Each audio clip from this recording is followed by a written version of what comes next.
Well, here lately, I've caught a little bit of flack about being negative toward new voiceover people. And these are people that don't know me real well, so I get it. You can see one post or one podcast or hear one thing and say, boy, he doesn't want new people to come into the business. That is not the case.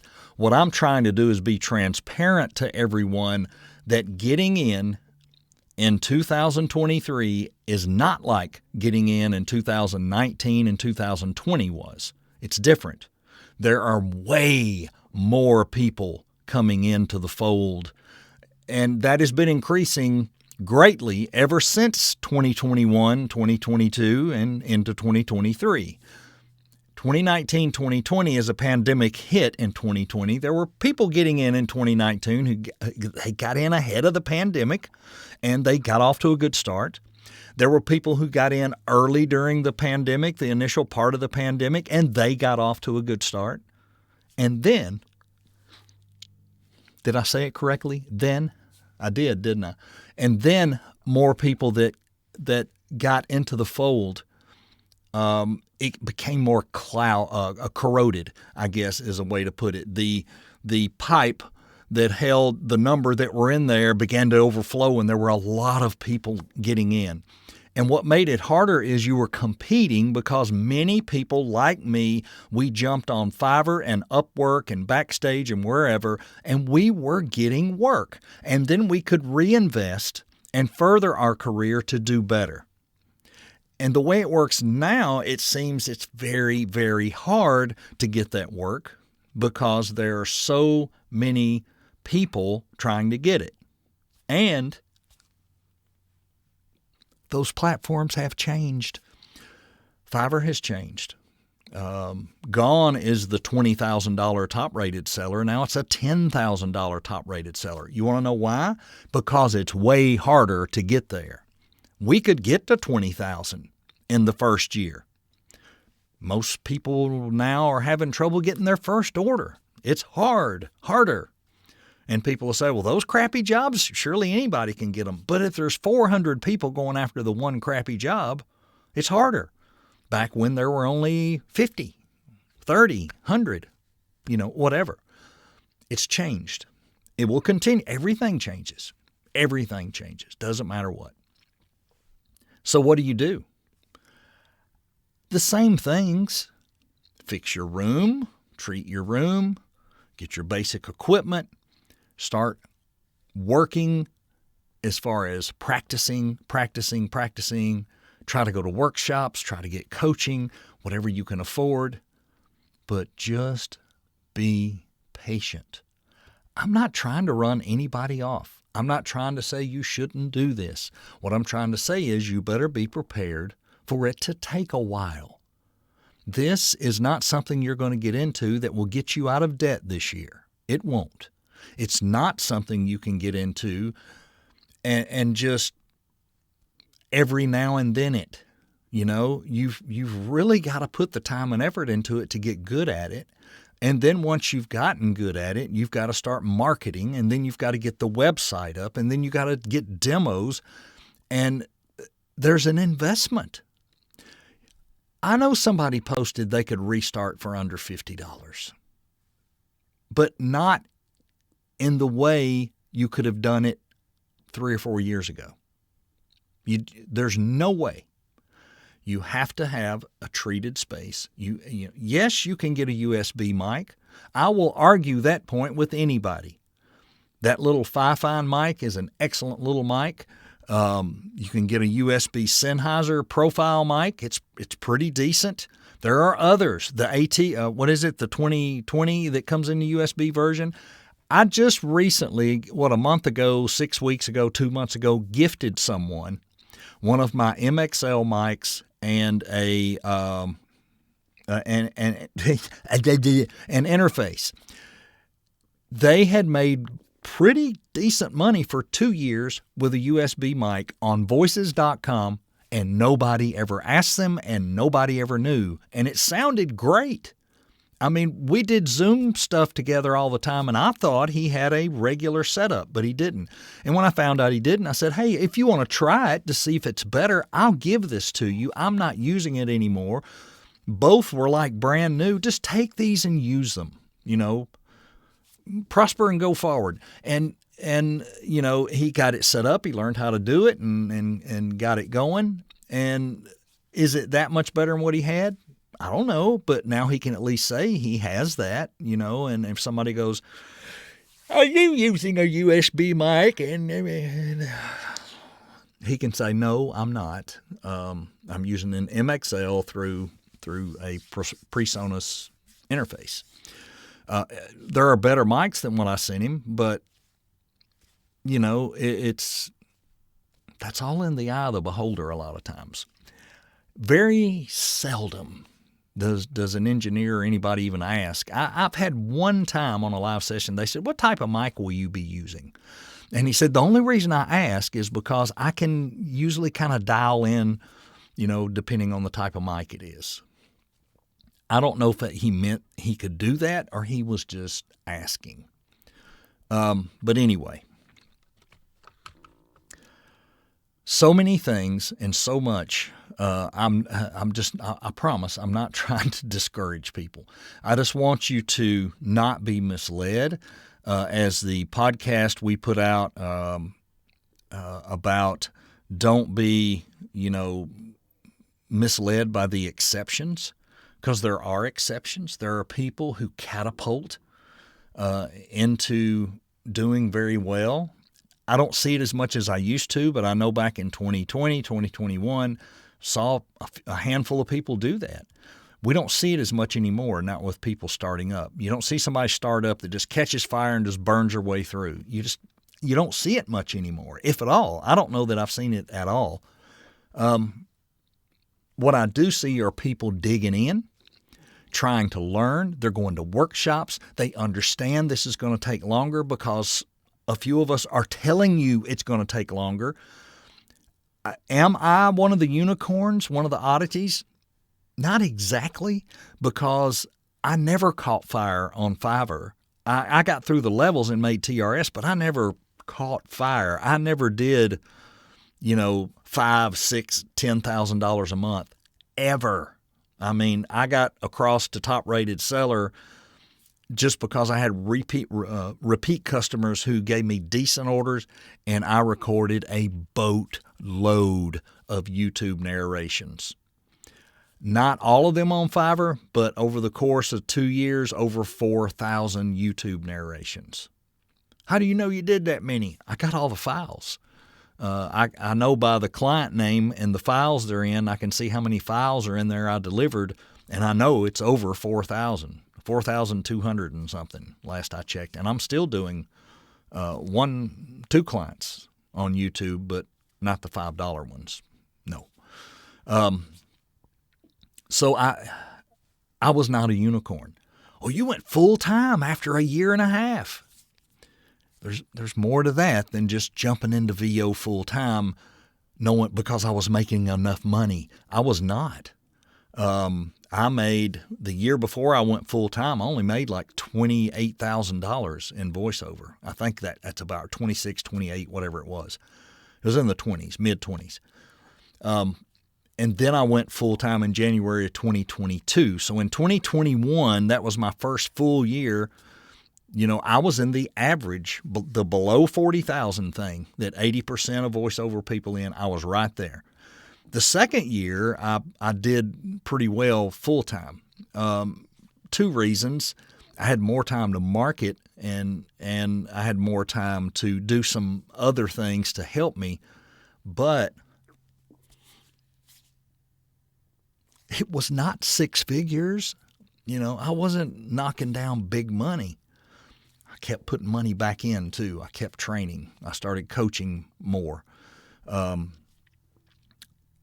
I don't ever expect anybody to come in with the wrong idea. I don't want you to have the wrong perception of what you can come into this and do, because maybe you are that exception. You're that talented. But that is so rare. So why not go about it from the perspective of, I'm going to have to take a lot of workshops, I'm going to have to work hard, I'm going to have to practice a lot. And then if you don't have to and it all happens, you go, woohoo, look what happened. But have the mindset that you really, really got to work at this, just like you really, really have to work at anything. Surely you had to work at things before. You know, I played baseball. I was pretty decent. I was a Babe Ruth Athlete of the Year, always on tournament teams, all-star teams, always, going to high school when I'm a freshman. They're like, why won't you come out for the baseball team? I thought, I'm just a freshman. I don't want to sit on the bench. You probably won't sit on the bench. We need a catcher. I waited till I was a sophomore. It worked out, and I worked hard. I wanted to be able to throw every runner out at second. I wanted to have a high batting average. I wanted to be able to hit the ball to the opposite field. There were things that I worked at hard to be better at it. This is no different. If I'm a unicorn at anything in this, it's because I really put a ton of time into it. I have colleagues now who go, how do you know all these names of all these people? Because I've studied all of them. I've watched them. I listen to them. I listen to their demos. I listen to their podcast. I watch what they do and how they conduct themselves. And I want to model myself after the best of the best. I may never rise to that level in my career in voiceover.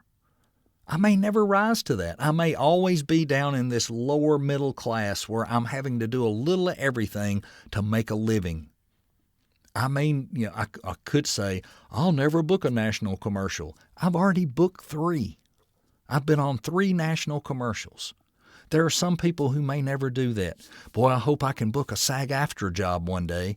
I booked one last week, my first one. I was as shocked as anybody. But you know how I got that? A referral from someone that I'd known since I got into voiceover. And they happened to be with the agency that was looking for the Southern accent. The accent I'm trying to lose. And that got me that gig because of that connection. All of my agents that I have came through a connection. Only one from a direct email. Everyone else, I was referred. You have to make connections, associations. You have to build teams. You have to build trust. You have to build credibility.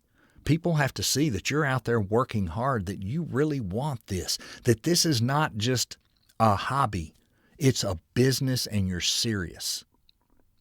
So if you come into it and your expectation is to be working immediately, to be making money immediately, to be in the top immediately,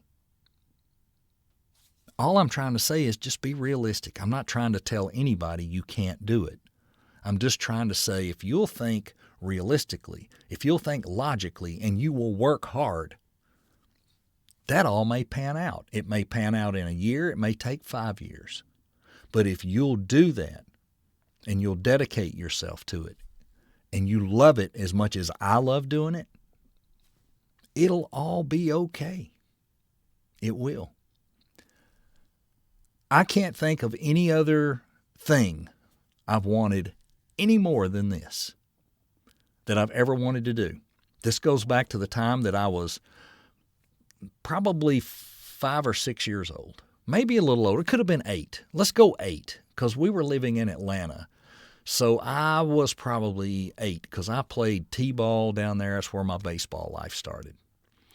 So 7, 8 years old, Panasonic tape recorder for Christmas, and they had the little plastic mic. It came. Now, this was before the built-in mic. This one you had to plug the mic in. My dad had one of those old little tiny reel-to-reels. I played with that thing when I was younger, but it didn't dawn on me what I wanted to record into it until this age. And I was a huge fan of the Atlanta Braves. Still love the Braves. But back then, it was huge because it was Henry Aaron, Ralph Garr, Phil Niekro, Dusty Baker. It was the old Braves. They didn't win a lot of games, but they had some great players. And the two guys on the radio on WSB, 750 in Atlanta. Milo Hamilton and Ernie Johnson. Yes, Ernie Johnson Jr. Had been on, I guess it was on Turner with the Braves. Haven't watched them in many years, but anyway. And I would listen to them call the ball games, and I listened to the commercials on the ball games. And I used to have a cassette of me that I kept from then, talking about a men's store in Atlanta. I can't remember the name of it now. It's been 50 years ago. I don't remember. But calling the balls and strikes, reading the sports scores out of the paper, I wanted to do something like that. I didn't know it would lead to this. And I surely didn't know it would be at this age. At, the age of 56, 57, getting started, 56. Turned 57 right after. So I got started in that summer of 2020 at 56. I turned 57 in October of 2020. I'm about to turn 60 this October. And I've got just as much fire about this as I had as a 7, 8-year-old kid who thought he could be on the radio. And you know what? A lot of you have been on the radio, and a lot of you may have wanted to be on the radio. As a teenager in high school, I had a DJ thing. I DJ'd at 2 or 3 clubs in town, underaged, of course. Did high school dances, had, the dual turntables, big sound system, and did that. Have always been fascinated with live audio, always been fascinated with recorded audio. It all just, it meshed for me. But it didn't give me success as a voice actor because it's acting. And that was the part I had to get over the first year because, oh, sure, you have a very nice voice. You have a very soothing, storytelling voice. But I really didn't know how to use it. And that is where the challenge came in. We need you to be more conversational. Huh? Just be you. Well, I am just being me. You sound too announcery. So, more adjustments.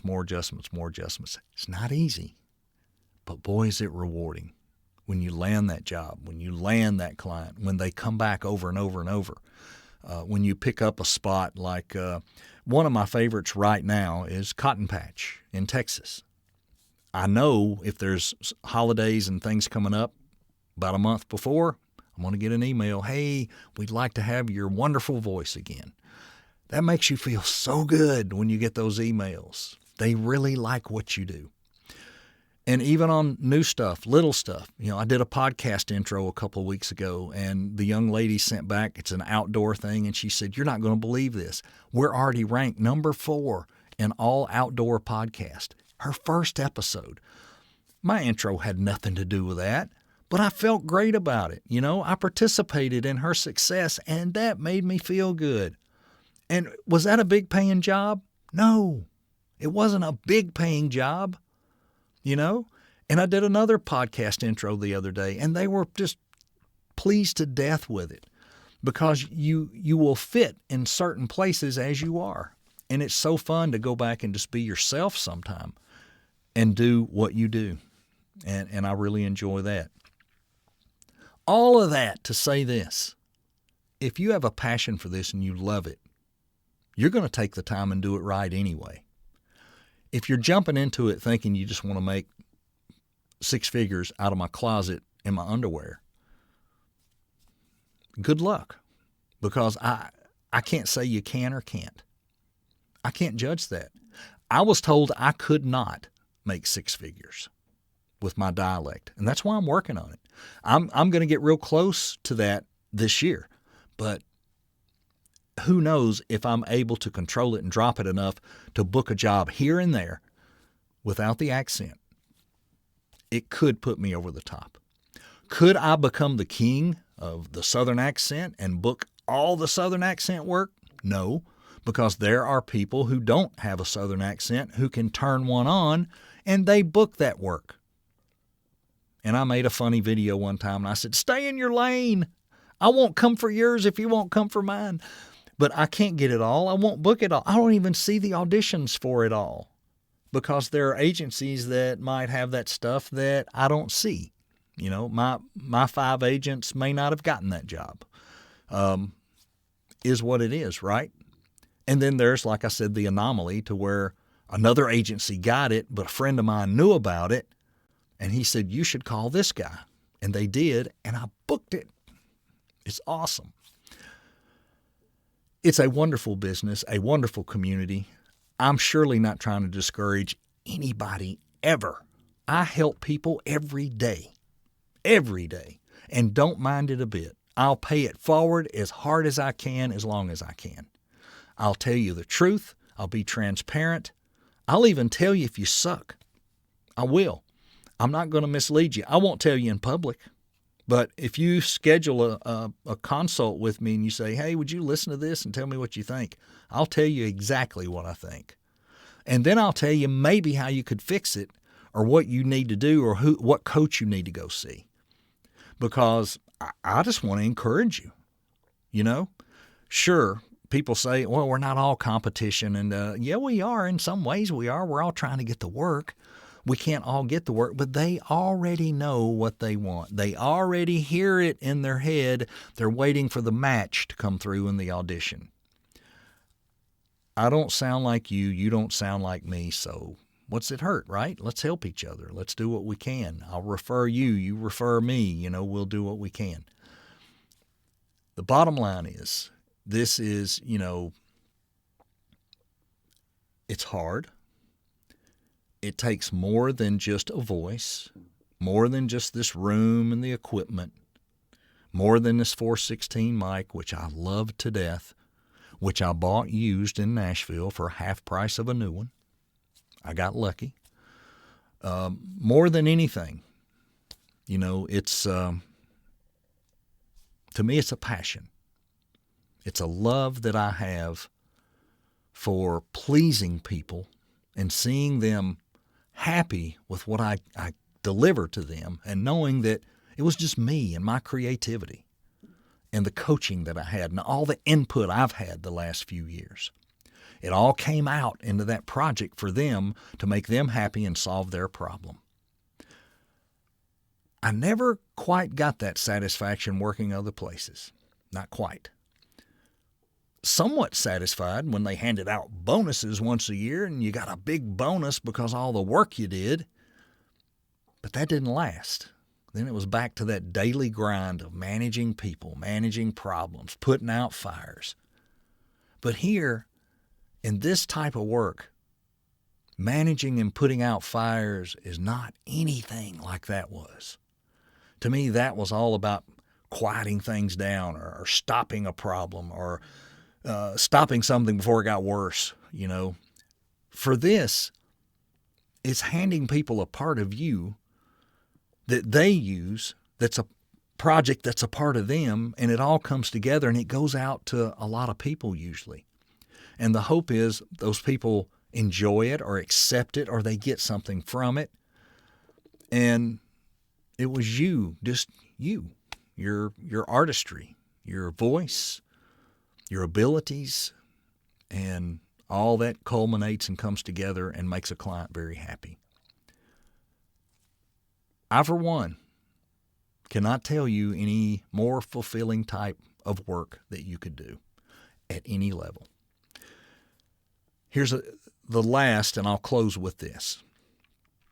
I love it when I get those emails, like I said, from the folks that do the cotton patch work. And they talk about my lovely voice or my wonderful voice. And, you know, I remember the first session I had with them, we did a live direct. I did a couple takes, ran through, you know, pretty quickly, and they, you know, we were on the phone 10 minutes. The next one they sent, and they said, you know, you're more than capable of doing this. You know, we were just there last time just to kind of see your process and, you know, do us a few takes or however you want to do it, but do it on your own, no problem. So they trusted, believed in me, and that's the way it's been ever since. And it's that way with a lot of clients. And their appreciation of what I do is wonderful to me, makes me feel great. But also, and I'll never forget this. This was a long time back. I read a very short paragraph for a family, and I don't remember if a deceased member of the family had written it and they wanted to bring it to life, and they had me record it, and them giving me or showering me with their thanks for something I did for probably $40. I think it was an Upwork job for $40. Way back. That feeling was just as good because they loved it. I felt something in reading it, and it made their day. You can get that feeling over and over and over in this business. It's not anything to pump you up or make your ego big. It's just that thing as a creative, as an artist, that we love. And it's why we do it. It's not always the money. The money's good sometimes, but it's not always the money. Get in it for the right reason. Work your tail off for the right reason, and it should all come together. And after a certain period of time, if it's not coming together, are you coaching? Are you doing it the right way? Are you treating it as a business? Are you really paying attention to it or not? Then you make those decisions. Maybe I need a different thing to do.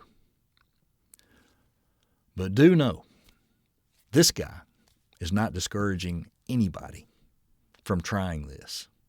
I was the most unlikely person in the world to have any kind of a success at a full-time business when I went into it. So in that part, if I am there goes my dog, if I am the anomaly, if I am the unicorn, okay, but there are a lot of other people that make a lot more money than I do and started about the same time that I did, but they don't make it the way I make mine. They don't make it 60% direct. They make it 100% somewhere else. That would scare me to death. That was the business and marketing part of me right when I got into this, that I started putting as many spokes in that wheel as I could. And I knew I wanted to convert as many people to direct and repeat that I could. And that's how I've approached it.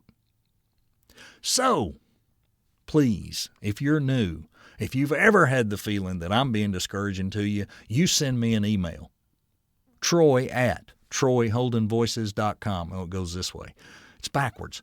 You send me an email, and I want to know what I did, because I don't want to be that guy. I want to be as positive and as encouraging as I can. Also, if you've been in this a little while and you're discouraged because of the business side of things, you're not really sure about the marketing, you're not really sure about all the different platforms, you can book a free consult with me at troyholdenvoices.com under peer services. Be glad to talk to you. You can talk about a lot in 15 minutes if you'll prep, if you'll write your questions down, or send them to me ahead of time and I can be prepped. And we'll knock it out in 15 minutes. Won't cost you a penny. If you decide, well, I need 30 minutes, you can get a 30-minute consult. You may do this 15 and say, I need more. A lot of people, I do 15s and never hear from them again, and that's fine. That's my giving back. I do not coach performance. I say this all the time. Yes, I do some workshops, but that is to get people unafraid and to get them to where they will try. I want them to record something, do something, try. You don't know till you try. And maybe you've been doing this a month, and maybe you've been doing it 6 months, or maybe you've just been thinking about doing it. Come to a workshop, find out if you can do it, and come in there willing to have fun and be directed and have suggestions thrown to you. Hey, try it this way. Could you do it like this? I want to hear what it would sound like if you did it like this. And can you change gears and do those things? And you may have so much fun, you'll realize that, yeah, this is what I want to do. Or you may get totally turned the other way and just say, I didn't think it was like that. I don't know that I like it. That's okay too. It's your call. But anyway, just again, not trying to ever discourage anyone, trying to encourage everyone, and trying to help as much as I can. That's all I got, and that's a lot. See you next time.